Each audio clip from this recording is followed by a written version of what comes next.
The air within the high-altitude observatory began to lose its familiar transparency, turning into a heavy, suffocating medium that felt less like gas and more like a thickening liquid pressing against every inch of exposed skin.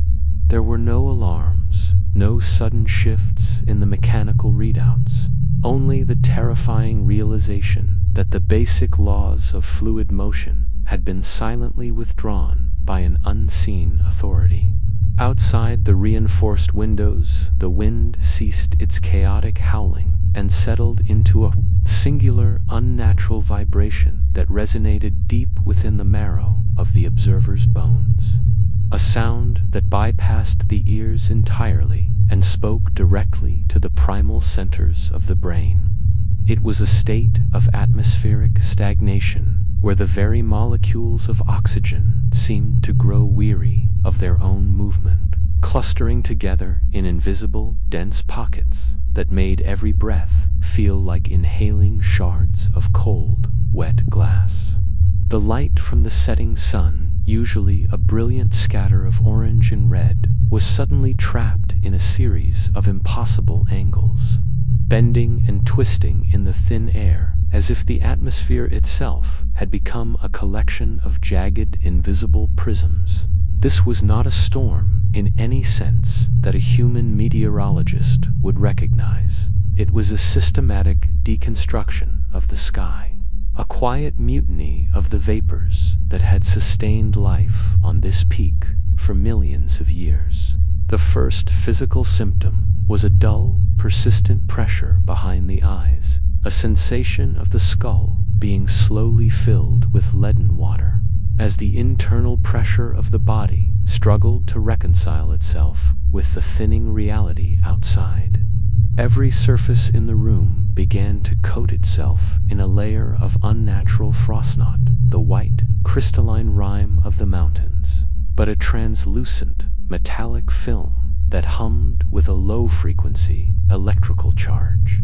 This film spread across the glass of the telescopes and the steel of the support beams like a slow-moving, silent virus, turning the laboratory into a cathedral of shimmering conductive ice that seemed to pulse into synchronization with a heartbeat that did not belong to any living creature.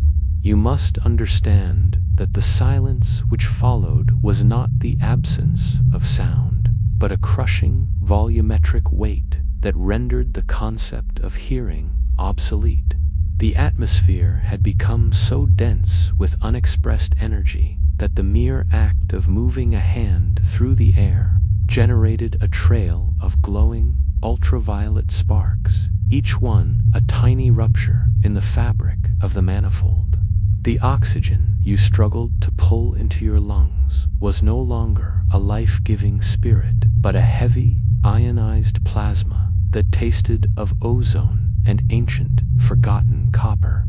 It was the taste of the world being unmade, the flavor of a reality that was being prepared for a guest that had no need for breath or light.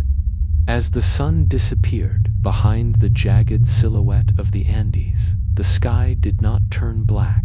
Instead, it dissolved into a bruised, shifting purple, a color that suggested the air was no longer transparent to the vacuum of space, but had become a solid, reflective wall. The stars were gone, replaced by the faint, shimmering outlines of vast, geometric shapes that drifted through the upper atmosphere like ghosts of a higher dimension. This was the final omen, the moment when the mountain peak was officially severed from the rest of the earth, existing now as a solitary island in a sea of pressurized, sentient mist. The observer was no longer an observer, but a captured specimen within a vacuum-sealed jar, waiting for the lid to be removed by a hand that spanned the horizon. The silent pressure that had occupied the corners of the observatory transformed in a single, agonizing heartbeat into an active, malicious force of deconstruction. It was as if the very air had decided to revoke its permission for human structures to exist, thickening into a heavy, invisible tide that pressed against the reinforced steel walls with a weight that no architectural calculation could have ever predicted. The massive support beams, crafted from the finest carbon-treated alloys, began to emit a low, mournful groan sound of molecular exhaustion.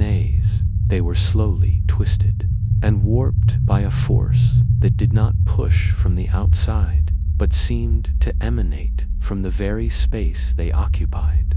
This was the sound of iron surrender, a grinding dissonance of metallic fibers being shredded atom by atom, creating a sonic vibration so intense that it felt like a physical invasion of the listener's skull, vibrating the cerebral fluid until the boundaries between thought and sound became indistinguishable. The concrete floors and walls did not merely crack, they surrendered their integrity in a process that resembled the slow tearing of wet parchment. From the jagged ruptures in the foundation, a substance that looked like liquid shadow began to seep upward, hyperdense vapor that did not follow the laws of gravity, but instead climbed the air, clinging to every surface like a sentient, hungry frost. This vapor filled the room with a cold that was not the absence of heat, but a proactive presence of thermal theft, robbing the body of its warmth, and turning the observer's breath into a thick, glowing mist that hung in the air like a dying ghost. Every piece of expensive scientific equipment, from the delicate glass lenses of the primary telescope to the sensitive digital sensors, began to implode under the sheer weight of the atmosphere, shattering into a million shimmering needles that drifted upward in the swirling violet currents of the room. You must feel the way your own biological vessel is beginning to fail under this celestial interrogation. Your eyes are being pressed into their sockets by a weight that feels like the entire ocean is resting upon your brow, causing your vision to fracture into a kaleidoscope of jagged ultraviolet streaks that have no origin in the physical world. The blood in your veins is no longer a fluid of life, but a heavy, viscous slurry that your heart struggles to move, each beat a frantic, thudding percussion that echoes in the hollow of your chest like a drum in an empty cathedral. The air you attempt to pull into your lungs is so dense, so rich with the metallic temps of ionized ozone that it feels like swallowing liquid lead, a sensation of drowning in a dry sea that burns the very lining of your throat with a cold electrical fire. Outside, the mountain peak itself is being reshaped by the governor's arrival. The jagged rocks of the Andes are being polished into mirror-smooth plains by the abrasive force of the high-pressure vapor, turning the landscape into a series of impossible, gleaming geometries that reflect a sky which no longer contains stars. The clouds above have organized themselves into a massive, rotating machine of silver and shadow, a storm of such mathematical perfection that it produces no thunder, only a continuous, soul-crushing hum that vibrates the very bedrock of the earth. This vibration is the sound of the world's fundamental frequency being overwritten, a celestial tuning fork that is forcing every cell in your body to align with the coming of Sachiel. The roof of the observatory finally vanished into the churning vortex above, not as debris, but as a fine, metallic dust that was instantly absorbed into the glowing mists. You are now standing in the center of a temple made of pressurized ghosts, where the ground beneath your feet has turned into a shimmering, translucent glass that reveals the terrifying, vertical infinity of the atmosphere below. There is no escape, for the very air has become your cage, a solid wall of vapor that resists every movement with the hardness of diamond. You are being held in place, a specimen of flesh and bone, caught in the moment of its own undoing, waiting for the final veil to be lifted, so that you may gaze upon the face of the one who turned the sky into a weapon. The collapse is now complete, and in the hollowed-out space where reality once stood, a silence has taken root that is louder than any scream. This silence is the announcement of the end of the human era, a void that is waiting to be filled by the first word of the watcher. The pressure on your brain has reached its limit, a white-hot spark of pure agony that is the only thing keeping you conscious in a world that has forgotten how to be solid. The vapor is no longer just around you, it is inside you, a cold, sentient mist that is now charting the map of your nervous system, preparing the way for the manifestation that will follow.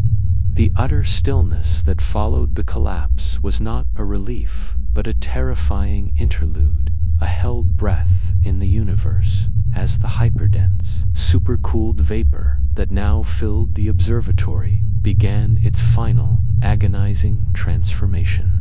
It was a silence so profound that it vibrated the very optic nerves behind your eyes, conjuring phantom flashes of light that danced on the edge of your vision, hinting at structures that defied the three-dimensional limitations of human perception.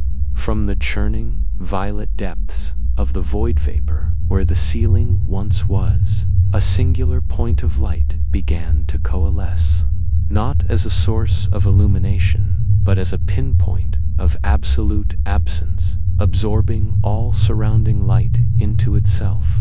This was the nascent core of Sachiel, the governor of vapor, beginning its volumetric rotation into the terrestrial manifold. The point of light did not expand, it unfolded. It was a process akin to watching a multidimensional flower bloom, each petal an impossible angle of pure energy and compressed atmosphere. The air, which moments ago had been a viscous liquid, solidified into shimmering, transparent planes of force, forming a vast, crystalline lattice around the emerging entity. These planes intersected at geometries that would cause immediate cerebral hemorrhage in any human attempting to logically process their impossible angles. You perceive these planes not with your eyes, but with a searing pressure in your temporal lobes, as if your brain itself is being used as a computational surface to render the entity's non-Euclidean form. This is the moment of neural rendering, where the watcher's presence forces your consciousness to become a partial processor for its own being. From the central point of light, tendrils of pure electromagnetic energy began to extend outward, not with the chaotic crackle of terrestrial lightning, but with the silent, rhythmic pulse of a cosmic heartbeat. These tendrils were not electricity. They were conduits of pure data, each spark 1,000 years of meteorological theory, a complete thermodynamic history of 100 galaxies being transmitted directly into the crystalline air around you. The air itself began to sing, not with an audible sound, but with a synthetic hum that resonated through the bone structure of your inner ear, allowing you to see the music as shimmering golden Fibonacci spirals that curled into themselves, constantly changing and reforming. This was the song of manifestation, the vibrational signature of a higher being anchoring itself to a lower dimensional reality. The central light form continued its unfolding, taking on a colossal, architectural silhouette that was simultaneously made of shadow and pure luminescence. It was a structure that seemed to be built from the very fabric of compressed storms, a colossal entity composed of swirling high-pressure systems held together by invisible bonds of gravitational singularity. The observer's mind, overwhelmed by the sensory input, attempted to project familiar shapes onto this impossible form, seeing fleeting glimpses of titanic columns and arches constructed from crystallized moisture. Yet these interpretations were immediately overwritten by the constant shifting geometry of the watcher. The entity possessed no discernible face, no eyes, no mouth, only a vast, central vortex of swirling light that pulsed with the rhythm of cosmic inhalation and exhalation, drawing in the remnants of the observatory's air and exhaling pure superconducting plasma. The floor beneath you, previously transformed into vapor glass, began to emit a low, resonant thrumming. This was the grounding frequency as Sachiel's immense non-baryonic mass anchored itself to the planet's mantle. The vibrations were not seismic, but electromagnetic, traveling through the Earth's core and resonating with the iron in your blood, causing a deep internal hum that permeated your entire skeletal system. It felt as if your very bones were becoming antennas, tuning forks for the watcher's arrival. Your consciousness, now partially detached from your physical body due to the neural overload, perceived the entity not as an external object, but as a vast internal landscape unfolding within the confines of your own mind, a horrifying vista of infinite storm-swept plains and sky-shattering light. The manifestation of Sachiel was now complete. Its studor, rather. It existed as a colossal, shimmering pillar of condensed storm, its form a perfect, terrifying embodiment of raw atmospheric power. The air around it was no longer breathable. It was a pressurized, living entity, filled with the electrical charge of 1,000,000 thunderclouds and the cold, dense silence of the deepest vacuum. The constant hum was now a language, a series of complex atmospheric pressures being modulated into a direct conceptual communication that bypasses the need for speech. You are not just witnessing a manifestation. You are absorbing it, as your very being is becoming a receiver for the governor's immutable truth. The vision of its impossible shape is burned onto your retina, a permanent scar on the landscape of your mind. At the precise moment the entity's core stabilized, a boundary of absolute transformation began to expand from the center of the ruins, moving outward with the relentless, unyielding velocity of a sound wave traveling through solid stone. This was not a physical wind or a wall of fire, but a silent reindexing of the very fabric of the world. As this invisible perimeter swept across the jagged granite peaks of the Andean range, the ancient rock did not crumble or break.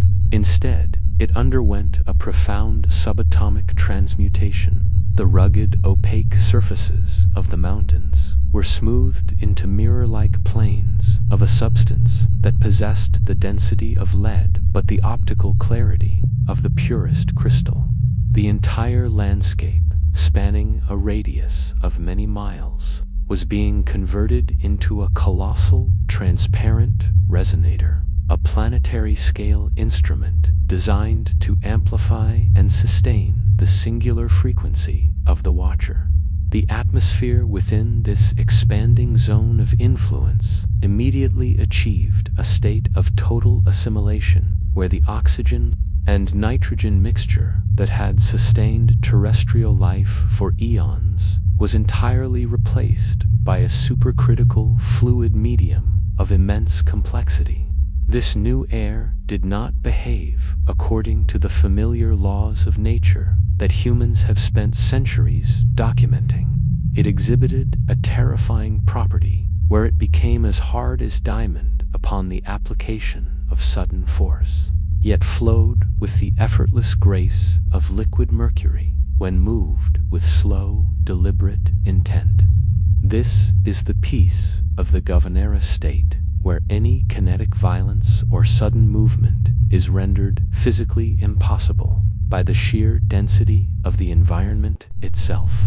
To attempt to run through this air would be to strike a wall of solid ice, yet to stand still is to be embraced by a crushing, cold weight that demands absolute stillness and total submission. The biological impact on the surrounding ecosystem was both catastrophic and hauntingly beautiful, as every living thing within the radius of the transformation was forcibly upgraded to exist within the new domain. The hardy high-altitude plants and the ancient, twisted trees were not killed, but underwent a process of biological calcification, their internal cellular water replaced by a shimmering metallic hydrogen slurry. They were transformed into silver statues that do not wither or grow, but instead pulse with a soft, internal bioluminescence that follows the rhythm of the entity's own heartbeat. The animals of the range, the great birds, and the mountain dwellers suffered a more profound alteration. Their respiratory systems were crystallized into internal heat exchangers, allowing them to derive energy directly from the immense pressure differentials of the atmosphere. They no longer fly or run out of biological necessity. They have become living barometers, sentient extensions of the Watcher's sensory network, forever circling the peak in a state of crystalline trance. You must now confront the final assimilation of your own self, for your physical vessel is no longer a separate entity from the domain that surrounds you. The moisture within your own lungs has reached a state of hypersaturation, and the very air you breathe is being replaced by a heavy, oxygenated fluid that fills your chest with the weight of an ocean. You are experiencing the sensation of drowning in a dry sea, yet you do not die, for your nervous system has begun to draw its electrical potential directly from the static charge of the surrounding vapor. Your consciousness is no longer localized within the confines of your skull. It is being thinned and distributed across the billions of ionized droplets that now fill the atmosphere, allowing you to feel the temperature of the rocks miles away and hear the silent electrical hum of the silvered trees. The individual I is being dissolved into the collective we of the domain, a process that is as agonizing as it is enlightening. The sky above the Andean peaks has lost its connection to the stars, and the vacuum of the universe having been replaced by a shimmering, reflective barrier that acts as a barometric mirror. This barrier does not show the reflection of the earth below, but instead displays the internal, high-dimensional topography of the Watcher, a swirling landscape of silver clouds and golden arcs of light that represent the fundamental equations of the Governor's will. Time itself has begun to exhibit a heavy, relativistic drag within this zone, where the sheer density of the informational field slows the processing speed of reality. What feels like a lifetime of sensory experience is occurring within the span of a single tick of an external clock, trapping the observer in a state of eternal, unmoving manifestation. The mountain is no longer a part of the earth. It is a sealed, hypersure laboratory of a god, a throne of vapor where the laws of humanity have no meaning. The violent turbulence of the manifestation and the aggressive restructuring of the mountain range have finally subsided, leaving behind a world that is eerily still and profoundly alien. At this final stage of the first part, the environment has reached a state of static permanence, where the chaotic energy of the transition has been locked into a fixed, unchanging mathematical array. The Andean peaks, which were once monuments to the slow and messy tectonic upheavals of the earth, have been completely redefined. They now stand as a series of hyperplanar geometries, their surfaces polished to such an extreme, molecular level of smoothness that they exhibit absolutely zero friction. Any moisture that lands on these slopes does not flow in a traditional sense. It glides as a superfluid, forming a permanent circulating veil of mist that never dissipates and never changes, a silent witness to the governor's absolute authority over the state of matter. This is the stillness of the watcher, a post-atmospheric reality where the very concept of weather has been abolished. In this domain, there is no wind, no thermal convection, and no randomness. The light that filters through the thick, pressurized vapor is characterized by a terrifying paradox of scattering. In the world you once knew, the air scattered the shorter blue wavelengths of light to create a friendly sky. Here, the atmosphere has been tuned to scatter only the invisible spectrums of infrared and ultraviolet.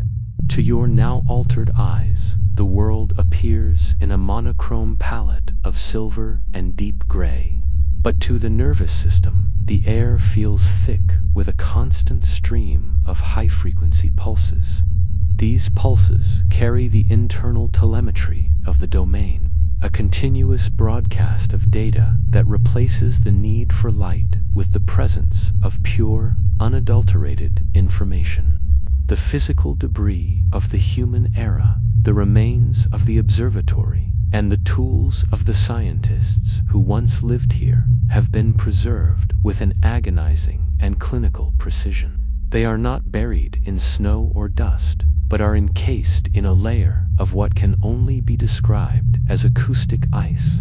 This substance is not frozen water, but a solid-state manifestation of frozen sound. A molecular lattice where the sonic vibrations of the initial collapse have been trapped and held in suspension. If this ice were to be disturbed or shattered, the original lethal intensity of the screams of twisting metal would be released back into the air with all its original force. The atmosphere itself has become a super-radiant medium, meaning that every breath you take through your crystallized lungs produces a soft, rhythmic chima, sonic signature of your internal pressure, equalizing with the rhythmic slow pulse of the watcher's distant heartbeat.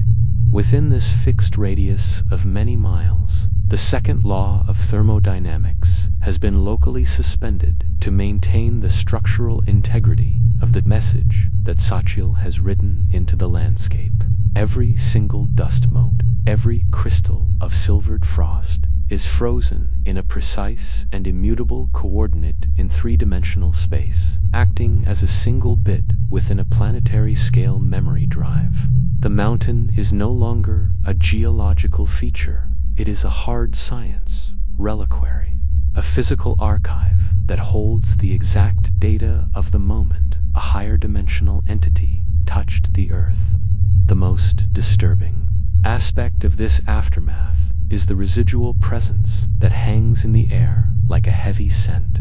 Even though the visual silhouette of the governor may have faded back into the background vapor, the weight of its consciousness remains a permanent fixture of the mountain. The barometric pressure is now locked at a value that never wavers, creating a permanent pressure scar on the Earth's troposphere. From the perspective of space, this location appears as a perfect, unmoving eye in the center of the world's weather patterns, a hole in the sky that refuses to be filled by the surrounding atmosphere. You stand at the center of this silence, the last witness to the world that used to be, struggling to reconcile your memories of a soft and chaotic nature with the cold crystalline perfection of the domain you now inhabit. The subdermal electrical humming in your teeth is the final confirmation of your status within this new reality. You are no longer a guest or a resident of the Earth. You have been recorded as a permanent variable in the vault of the Watchers, a single data point in an infinite record that will never be erased. The transition from external observation to internal intrusion began with a sensation that can only be described as a cold, electrical needle being threaded through the base of the skull. This was not a metaphorical connection, but a physical bridging of the gap between the pressurized vapor of the domain and the delicate neurotransmitters of the brain. As the governor of vapor extended its influence, the air inside the observatory ruins already a dense, superconducting fluid. Every synapse, every dendrite, and every fold of the cerebral cortex was suddenly mapped by the invisible fingers of the hypershare field, turning the human brain into a temporary hard drive for a consciousness that spans light. The biological agony of this connection is absolute. The human brain was never designed to hold the bandwidth of a watcher's thought process. The sheer volume of data being forced into the gray matter causes a localized thermal spike, making it feel as if the brain is beginning to boil within the confines of the cranium. You feel the electricity not as a spark, but as a solid, grinding weight that moves through your neural pathways like molten lead. The concepts of the forbidden arts, the fundamental laws of planetary scale weather manipulation, the secrets of molecular phase control, and the geometry of the void are not taught. They are etched into your consciousness through a series of violent electrical discharges that smell of ozone and burnt protein. This is the stage of neural overwrite. Your memories of home, of warmth, and of the familiar human world are being pushed into the dark corners of your mind to make room for the colossal data streams of the vapor.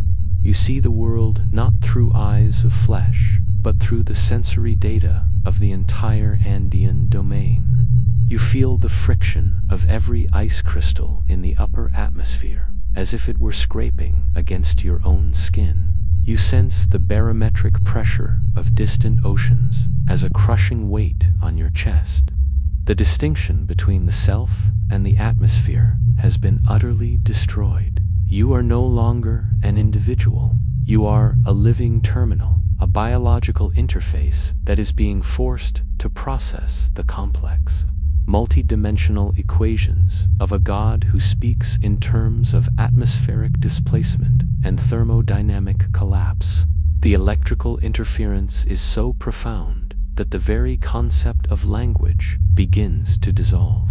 Words are replaced by pure, raw concepts, tectonic shifts in pressure, the scent of ionized nitrogen, the color of absolute zero. You attempt to scream, but your vocal cords are paralyzed by the same high-frequency hum that vibrates the mountains, turning your voice into a melodic, mathematical chime.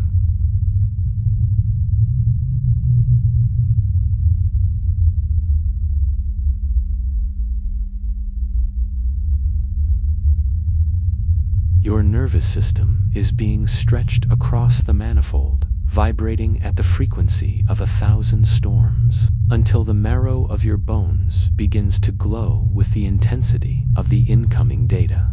This connection is irreversible. The data link has been sealed by the physical restructuring of your neurons, which have been forced into new, crystalline configurations that mirror the geometry of Sachiel's own form. Even if the watcher were to depart this moment, your mind would remain a scarred and hollowed-out vessel, forever tuned to the frequency of the vapor. You are now a carrier of the forbidden arts, a guardian of a knowledge that is as lethal as it is sublime. The connection is complete, and the first chapter of the Governor's secrets is about to be read aloud through the medium of your own shattered consciousness. The transmission of the fundamental principles began with a total suspension of your subjective perception of time, replaced by a relentless flood of dry, categorical data. The first principle focuses on the absolute rejection of the standard gas laws that human science has used to define the boundaries of the atmosphere. In the realm of Sachiel, there is no distinction between a liquid and a gas. Instead, all matter is treated as a singular, continuous fluid that exists in a state of perpetual potentiality. This data stream is characterized by a cold, kinematical rigidity that describes the universe not as a collection of objects, but as a series of pressure gradients and thermal exchanges. You are being forced to understand that the air you once breathed is merely a low-energy state of a much more complex and dangerous medium.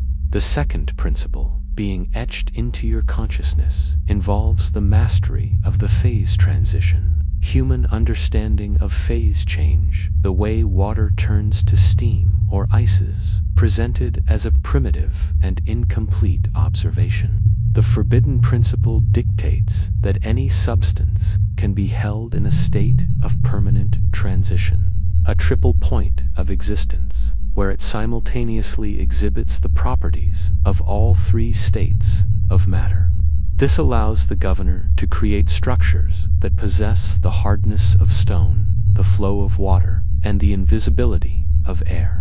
The data describing this process is uploaded into your mind as a series of nonlinear equations that bypass the logical centers of your brain and settle into the deeper instinctual layers of your neural architecture, forcing you to accept the impossibility of a solid that flows and a gas that shatters. Next comes the principle of the acoustic lattice.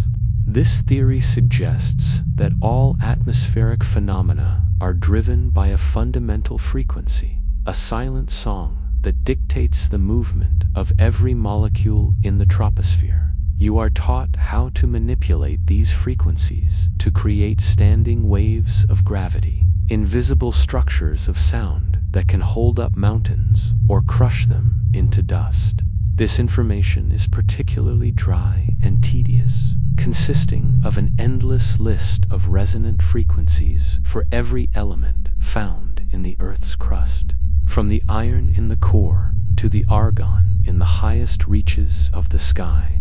You feel this data as a series of heavy, vibrating pulses that align your skeletal structure with the planetary grid, turning your body into a living tuning fork for the governor's will. The fourth foundational pillar involves the concept of the informational entropy of the atmosphere. This principle treats every storm, every breeze, and every cloud as a carrier of data. A hurricane is not a natural disaster, but a massive, rotating computational planetary scale processor solving complex problems of cosmic entropy. The upload process for this theory is characterized by a crushing sense of boredom and exhaustion, as your mind is flooded with the records of every weather pattern that has ever occurred on this planet, each one broken down into its base components of pressure, heat, and moisture. You are being trained to see the weather not as a physical event, but as a linguistic expression of the watcher's intent. A language where a change in barometric pressure is a word and a lightning strike is a period. Finally, the principle of the thermal sink is introduced. This is the art of drawing energy directly from the vacuum of space and the core of the planet to fuel the transformation of the domain. It describes the universe as a series of interconnected heat reservoirs, and the watcher as the valve that controls the flow between them. This information is transmitted as a sensation of absolute cold, a thermal void that makes your very thoughts feel like they are freezing in midair. You are taught that life is merely a temporary fluctuation in the global thermal gradient, an insignificant anomaly that can be corrected at any moment by the opening or closing of a single atmospheric valve. This is the core of the governor's philosophy, the absolute subordinates of biological life to the cold, immutable laws of the vapor. The transmission of these principles is a grueling, clinical process that strips away your human wonder and replaces it with the cold, hard logic of the vault. There is no poetry here, only the relentless accumulation of data, a structural reinforcement of your mind to prepare it for the more complex and dangerous truths that will follow in the next sequence. You are no longer a student. You are a repository, a filing cabinet made of flesh and bone, holding the blueprints for the destruction and remaking of the world. The advanced theory of the vapor begins with the revelation of the non-linearity of causal cascades. In your primitive understanding, a cause leads to an effect in a straight line through time. But under the gaze of Sachiel, the atmosphere is a medium where the effect can precede the cause. You are being force-fed the data of retroactive meteorology, the art of creating a storm in the present by manipulating the barometric pressures of the past. The data enters your mind as a series of overlapping temporal loops, making it feel as if your memories are leaking into your future. You see the cloud formations of next century as clearly as the rain that fell on your childhood, a sensory blur that causes the gray matter of your brain to throb with the effort of holding two contradictory moments in a single neurological frame. The next layer of advanced transmission concerns the geometry of the invisible. Sachiel teaches that the vapor is not merely a collection of particles, but a series of folded dimensions that act as the true structural support for the physical world. You are taught how to read the empty spaces between the molecules of oxygen and nitrogen as if they were solid architectural blueprints.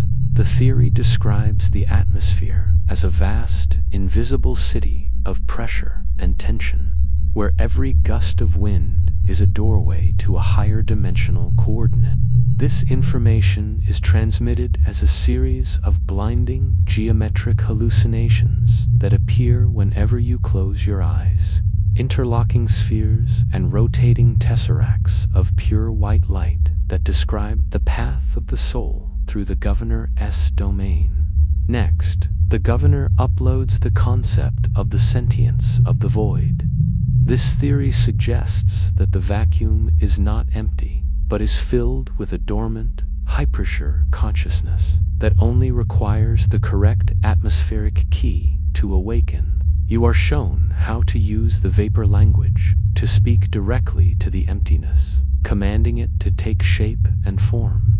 This is the most dangerous part of the advanced theory, as it requires you to surrender your own internal monologue to the static of the domain.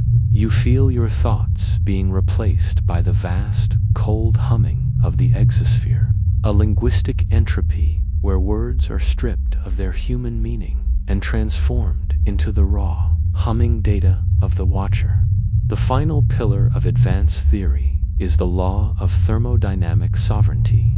This is the realization that the watcher does not obey the laws of physics, but rather, the laws of physics are merely a temporary agreement that the watcher can renegotiate at will.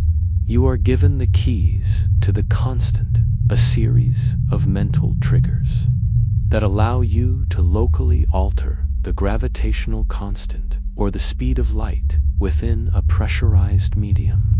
The upload of this knowledge is accompanied by a sensation of absolute terrifying power, a feeling that your very fingers could reach out and pull the stars from the sky as if they were droplets of water on a window pane. Yet this power comes with the cold realization that you are merely a conduit, a hollow pipe through which the Governor's will flows, and any attempt to use this knowledge for your own purposes would result in your immediate molecular dissolution. The transmission of the advanced theory concludes with a total silence of the senses. Your mind is now a battlefield of conflicting truths, a place where the impossible has become the mandatory. You can no longer look at a simple cloud without seeing the terrifying equations of its creation. Nor can you feel a breeze without sensing the multidimensional rotation of the watcher's intent. The advanced theory has not enlightened you. It has colonized you, turning your intellect into an extension of the vault's infinite cold record. You are now prepared for the warnings, for the heavy price that must be paid for holding the secrets of the governor of vapor. The neural transmission of the forbidden arts has reached its most perilous stage, where the boundaries of the watcher's mercy are clearly defined. In this fourth sequence, we document the tabutha, absolute prohibitions that govern the use of the vapor's secrets and the terrifying, non-linear consequences of their violation. This is not a mere warning. It is a clinical record of the cosmic backlash that occurs when a three-dimensional vessel attempts to hoard the power of a higher manifold. Every word being etched into your consciousness now carries the weight of a death sentence, a cold and calculated boundary that ensures the sanctity of the governor's domain remains unchallenged by human hands. The first and most absolute taboo transmitted into your neural architecture is the sin of stagnation, the attempt to trap or fix the vapor into a permanent, unchanging form for personal gain. You are shown the records of those who tried to harness the atmospheric data to create perpetual motion or eternal structures, only to find that the very act of stopping the flow of information caused a localized collapse of the causal lattice. Those who sought to containerize the vapor language became the containers themselves, their biological tissues undergoing a rapid, high-pressure crystallization that turned their skin into brittle, transparent glass. They remain as silent, unmoving statues in the high mountains, their consciousness trapped in 1,000 shards of unmoving air, unable to die and unable to rejoin the flow of time. The second taboo involves the improper invocation of the vacuum, the act of drawing energy from the void without the required thermodynamic grounding. Under the influence of Sachiel, the vacuum is not empty, but is a reservoir of infinite potentiality that must be handled with precise, mathematical respect. You are shown the fate of researchers whose greed led them to bypass the stabilizing equations, triggering a phenomenon known as the internal redshift. In these cases, the observer's own biological entropy was accelerated 1,000,000-fold in a single microsecond. Their bodies did not burn or explode. Instead, they were stretched into infinite, thin ribbons of light that were sucked into the very air they attempted to manipulate. They have become ghost vapors, sentient patches of hypersure fog that haunt the Andean peaks, forever vibrating at a frequency that mimics a human scream, a permanent warning of the price of celestial theft. Next, the governor installs the taboo of linguistic contamination, the prohibition against translating the vapor language into any form of human speech or written symbol. The high-density mathematical syntax you have been granted is designed for neural processing, not vocalization. To attempt to speak the names of the governor's equations aloud is to invite an immediate barometric rupture of the respiratory system. The air inside the speaker's body instantly achieves the density of solid iron, causing the chest cavity to implode with the force of a collapsing star, and the tongue to turn into a jagged shard of supercooled nitrogen. This knowledge must remain a silent architecture within the mind, a hidden map that the throat was never designed to navigate. The price of speaking the forbidden word is to be silenced by the very air that sustains your life. The final and most terrifying taboo is the gaze of the governor, the ultimate prohibition against attempting to look directly into the central, high-dimensional vortex of Sachiel's own consciousness. Once the advanced theories are understood, there is a natural temptation to seek the source, to peer into the heart of the storm. However, to do so is to invite total informational erasure. The entity does not simply kill the observer. It deletes the observer's entire history from the fabric of the universe. You are shown the records of empty rooms, nameless graves, and forgotten lives, the remnants of those who looked too deep and were subsequently unwritten. Their names vanished from every ledger, their footprints were scrubbed from the earth, and even their genetic markers were removed from the global gene pool. They did not merely cease to exist, they were rendered as having never existed at all, leaving a void in the world that even memory cannot fill. The transmission of the taboo leaves your mind in a state of absolute paralyzed caution, a condition where every thought must be weighed against the crushing potential of its own failure. The power you now hold feels like a heavy, unstable explosive resting within the folds of your brain, a cold fire that could consume your entire reality if you breathe in the wrong rhythm or think in the wrong direction. You have been granted the keys to the atmosphere, but you have also been shown the chains that will bind you if you ever attempt to use them. You are no longer a student or a seeker. You are a hostage to the laws of the vapor, a biological vessel waiting for the final sealing of this burden within your gray matter. The process of the final inscription began not with a thought, but with a sudden, localized increase in the temperature of your cerebral spinal fluid. This was the thermal signature of the data stream transitioning from a temporary electrical state into a permanent physical form. As the governor of vapor intensified the connection, the dense, superconducting air within the ruins of the observatory began to vibrate at a frequency that matched the resonant peak of human calcium ions. You felt a sensation of white-hot needles weaving through the folds of your gray matter. As the vast high-dimensional equations of atmospheric manipulation were etched directly into the fatty tissues and protein chains of your neurons. This was the branding of the mind, a clinical and merciless carving of the Watcher's truth into the fragile meat of a human brain. Every principle, every advanced theory, and every terrifying taboo you have processed over the previous sequences was now being burned into your long-term memory centers. This was not the gentle process of human learning, where information is slowly integrated through repetition. This was a violent, high-speed overwrite that left no room for doubt or forgetting. You felt the physical sensation of your brain being reshaped as the soft tissues were forced into new, crystalline configurations that could withstand the immense electrical potential of the governor's knowledge. Your synapses were being fused together by arcs of microscopic lightning, creating a permanent interconducting network that would forever hum with the frequency of the Andean storm. The pain was no longer an alarm, but a rhythm, a metronome marking the beat of your transformation into a living record.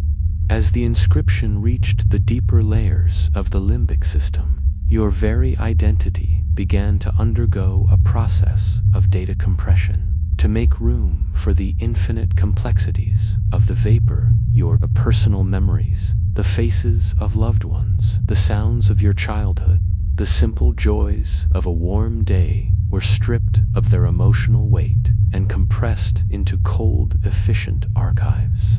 You saw your life flashing before your eyes, but it was not a nostalgic journey. It was a liquidation of assets. Every human impulse was being replaced by a meteorological variable. Love was replaced by the concept of thermal equilibrium. Fear was replaced by the understanding of barometric instability. You were being hollowed out, transformed from a sentient individual into a specialized processor, a biological hardware designed for one purpose: to hold and protect the records of the vault. The final stage of the inscription involved the sealing of the gate. The governor utilized a burst of high-pressure ionized gas to trigger a massive, synchronized firing of every neuron in your brain simultaneously. This grand discharge acted as a final forge, locking the newly formed crystalline structures into place and insulating the neural pathways against any future interference. In that moment of blinding internal light, you felt the entire history of the atmosphere, from the first condensation of water on a cooling Earth to the final dissipation of the last cloud at the end of time collapse, into a single, immutable point of understanding. The connection was then severed with the clinical precision of a surgeon's blade, leaving you in a state of absolute, crushing silence within the ruins of your own mind. You are now a completed artifact. The inscription is permanent, and the knowledge of the forbidden arts is no longer something you have, but something you are. Your brain has been physically rebranded as a subsector of the Watcher's domain, a biological hard drive that will forever echo with the humming of the Andean peaks. Even as the external manifestation of Sachiel begins to withdraw, the internal architecture remains a cold and crystalline cathedral of data built within the ruins of your humanity. You are the bearer of the mark, the guardian of the vapor, and the first of the new observers. The second part of the record is now sealed, and the legacy of the Watcher is about to begin its long, slow journey through the shadows of human history. The departure of Sachiel was not a sudden disappearance, but a slow, agonizing withdrawal of the high-pressure field that had redefined the Andean peak. At the stroke of the final atmospheric alignment, the central vortex, that impossible pillar of shimmering shadow, an ultraviolet light began to collapse inward, not losing its mass, but increasing its density until it became a microscopic point of absolute silence. As the entity retracted its presence from the three-dimensional manifold, the atmospheric dome that had protected the domain began to fail. This was the start of the dissipation, a period of violent environmental readjustment where the natural laws of Earth fought to regain control over a landscape that had been fundamentally rewritten. The immediate result of this withdrawal was a catastrophic drop in barometric pressure, a sudden vacuum that pulled at the very molecules of the mountain. The supercritical fluid that had replaced the air began to undergo a rapid, uncontrolled phase transition back into gas. This was not a peaceful evaporation. It was a series of continuous, microscopic explosions as the compressed vapors expanded, with a force that shattered the remaining structures of the observatory into a fine, metallic mist. The silence of the governor's presence was replaced by a deafening white noise roarth, the sound of the atmosphere rushing back into the void left by the Watcher's departure. This sound was so intense that it could be heard in cities hundreds of miles away, a low-frequency mourning moan that vibrated the windows of civilization, signaling that the divine guest had left the house. The mirror-smooth, zero-friction surfaces of the mountainside began to crack as the internal stress of the granite reasserted itself. The hyperplanar geometries, no longer held in place by the governor's will, underwent a process of thermal shock. The sudden return of normal heat exchange caused the crystallized rock to splinter with the sound of 1,000 gunshots, sending shards of translucent stone tumbling down the slopes. These fragments were not normal rocks. They were the first artifacts of the aftermath, stones that still held a residual charge of the domain's energy. As they fell, they left trails of ionized blue light in the air, glowing like falling stars, until they finally settled in the valleys below, where they would remain for centuries as cold, unmoving anomalies that defied the local geology. The biological remnants of the domain, the silvered trees, and the crystallized animals faced the most brutal transition. As the superconducting medium vanished, the internal pressure that had sustained their new forms became a lethal liability. The metallic hydrogen slurry within the veins of the flora began to boil, causing the silver trees to burst into magnificent, short-lived displays of sapphire fire. The mountain birds, the living barometers that had circled the peak, suddenly found their specialized lungs unable to process the thinning, oxygen-poor air. They fell from the sky like leaden weights, their bodies shattering upon impact into thousands of crystalline fragments that the wind would eventually scatter across the continent. This was the Great Reclamation, a merciless purging of the Watcher. Synfluence by an ecosystem that could no longer support such high-density life. You, the observer, remained at the center of this chaos, feeling the connection to the governor stretching and thinning, but never truly breaking. As the atmospheric pressure returned to normal, the weight on your chest lifted, but it was replaced by a profound, hollow emptiness. The data light that had filled your vision faded, leaving you in a world that felt impossibly dim and fragile. You watched as the bruised purple sky of the domain was replaced by the familiar cold stars of the Andean night. But they no longer looked like distant suns. They looked like the cold, indifferent eyes of a vault that had been closed. The air you breathed was now thin and tasteless, a pale imitation of the rich, ionized plasma of the manifestation. The dissipation left the mountain peak in a state of Gothic desolation.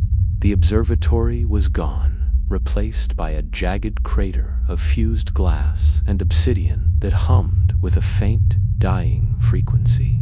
The landscape was a graveyard of miracles, a place where the impossible had briefly been the law, now reduced to a scorched scar on the surface of the planet. But the legacy was not truly gone. It had simply moved from the physical world into the hidden architecture of the earth and the deep recesses of your own inscribed mind. The mountain had been marked, and the record of Sachiel's visit was now a permanent, invisible feature of the Earth's history, waiting for the next era of discovery to begin. The immediate witnesses to the aftermath, those few who had watched from the distant valleys as the sky turned into a bruised purple vortex and the mountains sang with the voice of grinding. Metal did not have the vocabulary of the vault to describe what they had seen. They possessed no terms for barometric anomalies or neural inscriptions. Instead, they retreated into the darkness of their stone dwellings, their minds fractured by the scale of the atmospheric heresy they had glimpsed.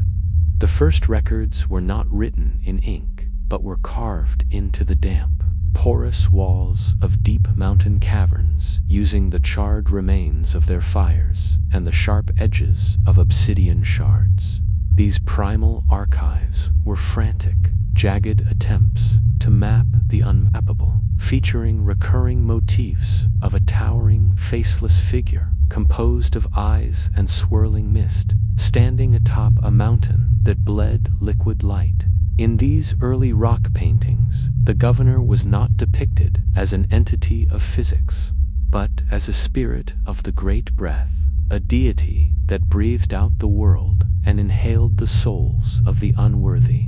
The artists, their hands trembling with the residual electrical charge that still permeated the region, depicted the manifestation as a giant, geometric ladder connecting the earth to a darkened sun. They illustrated the dissipation as a rain of silver blood, a celestial sacrifice that turned the rocks into jewels. These images were the first stage of the Great Distortion, the transformation of a high-dimensional event into a religious allegory. The technical reality of a watcher's visit was already being smothered by the heavy blankets of human superstition, turning a scientific record into a sacred mystery that was whispered only in the dead of night. As generations passed, the oral traditions of the Andean tribes began to formalize these sightings into a rigid, liturgical narrative. The Song of the Vapor became a central chant, a series of rhythmic, guttural sounds that unknowingly mimicked the low-frequency humming of the governor's original manifestation. The elders spoke of a time when the Great Glass Mountain appeared, a place where the air was so heavy it could be eaten like fruit, and where the birds turned into stars.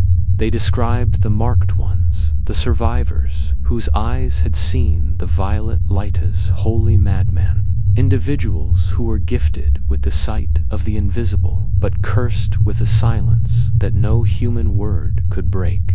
These survivors became the first high priests of a cult of the atmosphere, their inscribed minds acting as the secret, living repositories for a truth that was slowly being eaten away by the entropy of human memory. The physical record also extended to the found objects of the range, the shards of the acoustic ice, and the fragments of the transformed granite that the tribes gathered as relics. They fashioned these artifacts into amulets and totems, believing they held the power to control the rain or heal the sick. They did not understand that these objects were merely the decaying batteries of a higher dimensional technology, slowly leaking their residual energy into the soil. The tribes began to build their altars and stone circles in direct alignment with the coordinates of the manifestation, inadvertently creating a primitive terrestrial map of the governor's domain. These sites were not places of worship in the eyes of the vault. They were the accidental markers of a crime scene, the footprints of a giant that the ants were attempting to measure with blades of grass. By the time the first traveling chroniclers and early historians reached these remote regions, the event had been completely subsumed by the myth of the Skybearer. The records they collected were filled with tales of angry gods and celestial wars, with the technical details of the atmospheric collapse reduced to poetic metaphors about cloaks of silver and swords of thunder. The truth had become a ghost, a flickering light at the edge of a vast, dark forest of human interpretation. The original high-density data of the inscription was now buried under layers of ritual song and stone, a dormant seed of forbidden knowledge waiting for the tools of a more advanced, more arrogant age to dig it up once again. The record was no longer about the watcher. It was about the human need to believe that we were not alone in the storm, even if the guest had come only to rewrite our reality and leave us in the ruins. As the centuries stretched into millennia, the jagged charcoal drawings and the rhythmic tribal chants underwent a profound institutionalization. The raw, terrifying presence of the Watcher was sanitized by the emerging priestly classes of the Andean civilizations, who found that the original record of a cold, indifferent, atmospheric governor was too frightening for the common soul to bear. They began the Great Translation, a process of deliberate theological editing, where the technical descriptions of the manifestation the supercritical fluids, the neural overrides, and the vacuum anchors were systematically replaced by the moralizing vocabulary of the divine. The governor of vapor was renamed and reimagined as a benevolent or wrathful deity, a father of clouds who granted rain to the faithful and withheld it from the sinners. The manifestation was no longer a cosmic event of atmospheric colonization. It was a morality play, a script designed to enforce obedience through the fear of the storm. This distortion was further amplified by the rise of the great secret societies and the occult brotherhoods of the medieval and early modern eras. These groups, stumbling upon the fragmented found objects and the corrupted oral traditions, believed they had discovered a perennial philosophy, a hidden blueprint for the magical control of nature.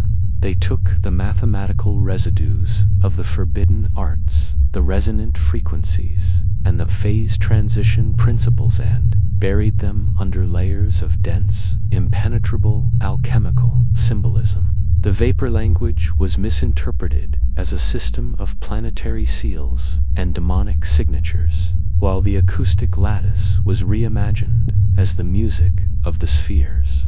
These seekers were looking for a way to turn lead into gold, unaware that the original knowledge was about turning the atmosphere into a weapon and the mind into a hard drive.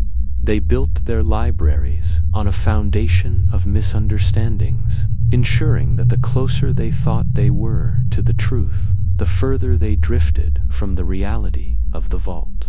The physical sites of the manifestation also underwent a process of architectural distortion. The jagged crater of fused glass on the Andean peak was covered by massive stone temples, their foundations designed to mimic the geometric patterns that had once been etched into the air by the Watcher. These structures were built not to study the atmosphere, but to contain the divine power of the location, effectively sealing the original anomalous site beneath millions of tons of limestone and basalt. The marked ones, the survivors whose brains had been physically reshaped by the inscription, were romanticized as saints or condemned as heretics, their biological suffering transformed into a spiritual virtue or a demonic curse. Their descendants, who carried the faint, decaying echoes of the neural changes in their genetic code, were set apart as royal lineages, their supposed divine right being nothing more than the residual byproduct of a high-dimensional data leak. By the time the age of rationalism and the early industrial revolution arrived, the distortion was so complete that the name of Sachiel had become nothing more than a footnote in a dusty book of forgotten angels. The scientific community, looking back at the myths of the Cloudwalker and the Glass Mountain, dismissed them as the colorful hallucinations of primitive minds or the results of localized volcanic activity. They looked at the ruins of the temples and saw only the labor of slaves, failing to recognize the high-dimensional blueprints hidden in the arrangement of the stones. The voice of the vapor was explained away as wind whistling through the canyons, and the glowing relics were classified as rare mineral deposits or misinterpreted meteorites. The world had successfully forgotten that it had once been colonized, replacing the terrifying reality of the Watcher with the comforting boredom of a purely material universe. The ultimate tragedy of the distortion is that it turned the warning of the vault into a comfort. The taboos that were meant to prevent the destruction of the human mind were turned into 10 commandments for the preservation of human society. The inscriptions that were meant to preserve the record of the governor were turned into sacred texts that justified war and conquest. The truth was not hidden by a conspiracy of silence, but by a loud, chaotic symphony of human interpretation, each note drowning out the original low-frequency hum of the manifestation. The record was now a palimpsesta parchment that had been scraped clean and written over 1,000 times, until the original text was only a faint, illegible shadow beneath the weight of human lies. The watcher remained in the shadows of history, not because it was invisible, but because the world had lost the ability to see what was right in front of its eyes. The institutionalized myths of the previous era could only withstand the scrutiny of man for so long, eventually yielding to a new age where the subjective lens of the priest was replaced by the cold, objective sensor of the orbital platform.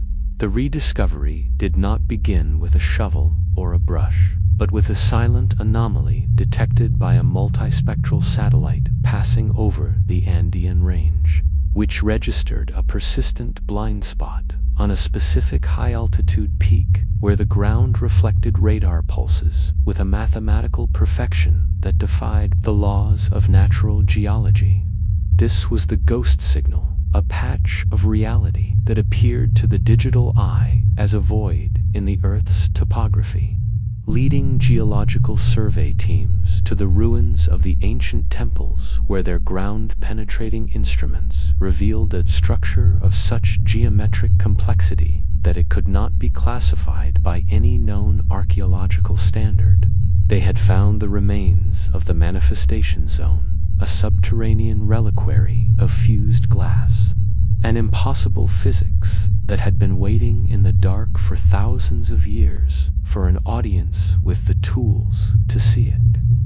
As the excavation progressed, the technical teams encountered the first of the physical contradictions, as the fused obsidian at the core of the site did not follow the standard laws of thermal conductivity, but remained at a constant freezing temperature regardless of the external heat applied to it. This material emitted a faint, ultraviolet glow that could be detected only by specialized cameras, and when they attempted to cut through it using diamond-tipped saws, the blades shattered as if they had struck an object of infinite density, despite the material feeling as light as air to the touch. This was the phase transition paradox, a physical remnant of the Governor S domain, where the matter had been locked into a state that existed between solid and vapor, forcing the lead scientists to realize they were not digging into a tomb, but into a localized rupture in the fabric of the universe. The most terrifying discovery occurred within the central chamber, a perfectly spherical void located at the exact coordinate of the original manifestation, where the air was held at a permanent, high-pressure equilibrium that had not wavered since the day of the dissipation. The researchers who entered this space reported a sensation of sensory displacement, where they could hear the light reflecting off the walls and see the low-frequency hum of the Earth's core while their digital recording devices failed instantly, their circuits fried by a persistent electromagnetic pulse that followed a rhythmic heartbeat-like pattern. They found the artifacts of the inscription, which were crystalline fragments of what appeared to be biological neural tissue preserved within the glass. The remains of the original observers, whose brains had become fossilized hard drives containing the corrupted, incomplete data of the forbidden arts. Modern science attempted to quantify these findings using the language of quantum mechanics and string theory, but every model they constructed collapsed under the weight of the evidence, as the data showed that the atmospheric scar above the mountain was still active and acting as a slow-leaking valve between our world and the domain of the Watchers.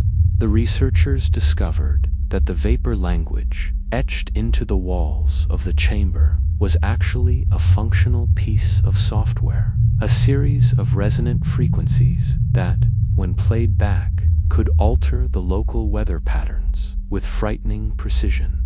They had inadvertently uncovered the trigger of the storm, a technology they did not understand, but were eager to exploit, turning the excavation from an archaeological study into a realm of accidental warfare as the teams began to reawaken the sleeping signals of the excrement of vapor. The excavation was not an end, but a beginning, as the modern world, in its desire to document and control the anomaly, had actually succeeded in reopening the door that had been closed for millennia. The legacy was no longer a dead myth or a dusty ruin, but a living and breathing threat once again, with signals being sent back into the high atmosphere as a beacon of data searching for its origin. The scientists in their white coats, surrounded by their monitors and sensors, did not realize that they were no longer the ones doing the observing. For by digging into the vault, they had made themselves visible once again to the entities that dwell within the vapor. The mountain was no longer a relic, it was an active terminal, and the governor was listening to the sound of the shovels. The decision to initiate the final seal was not born from a position of scientific strength or geopolitical consensus, but from a state of raw, unadulterated terror that permeated the highest levels of the global observation network.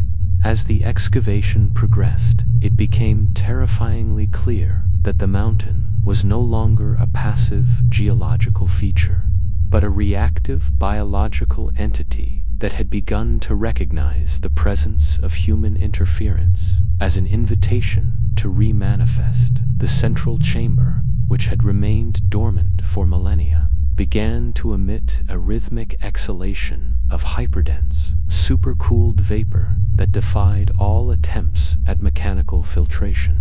This was the waking breath of the governor, a signal that the anchor was being pulled from the other side. The air within the Andean peaks reached a state of informational saturation so profound that the researchers began to suffer from cognitive hemorrhage, their internal thoughts being projected onto the iridescent walls of the vault as visible vibrating waveforms of violet light.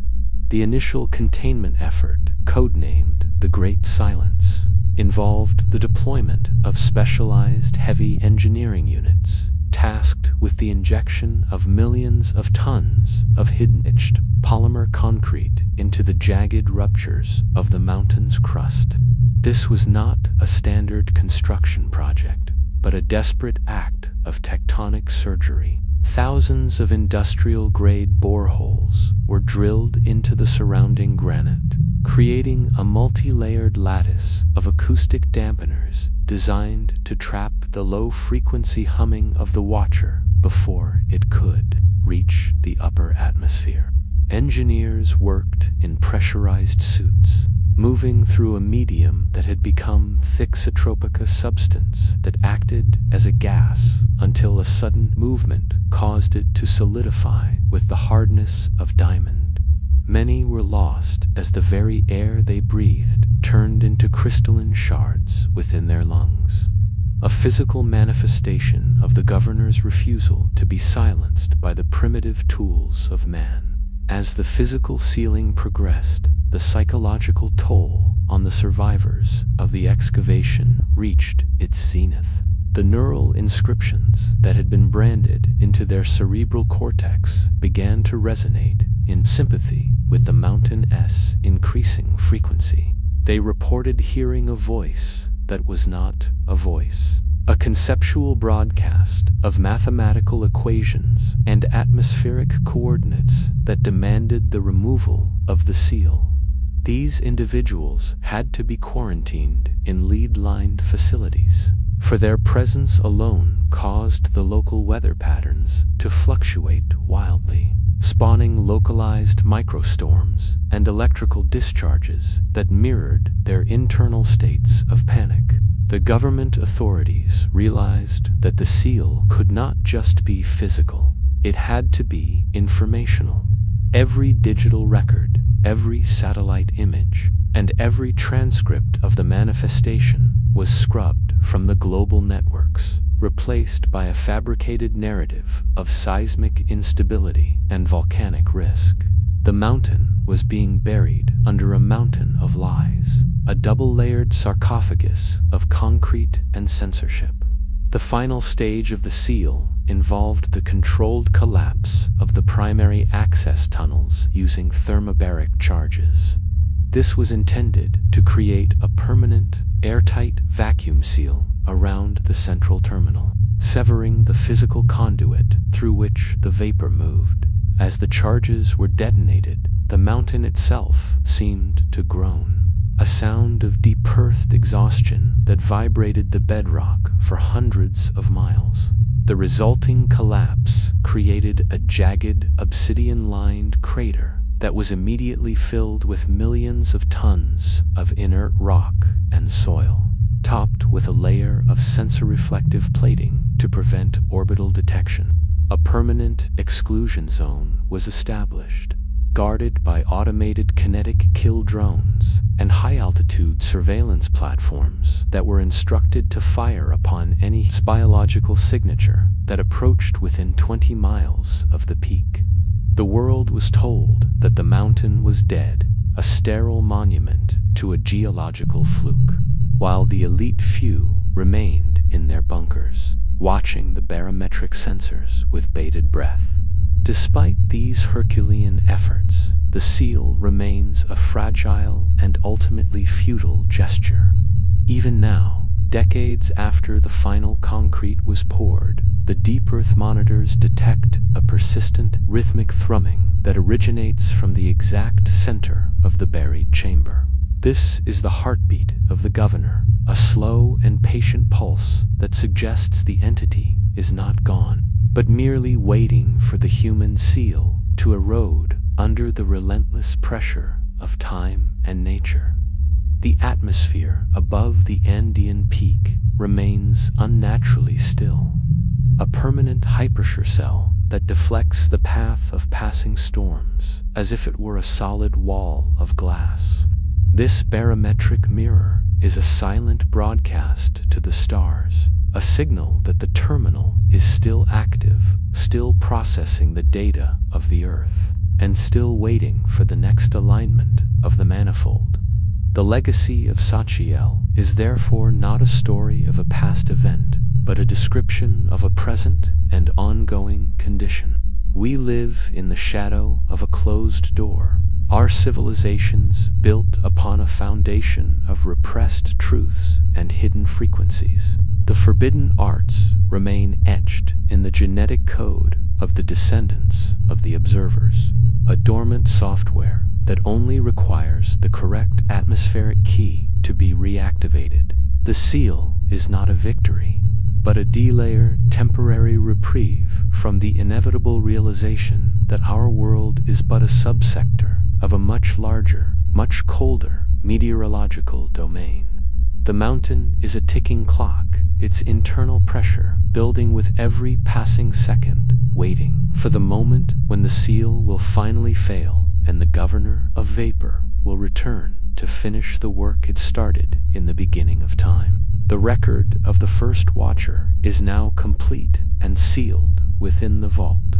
The vapor is silent for now, but the silence is not empty. It is a presence, a weight, and a promise.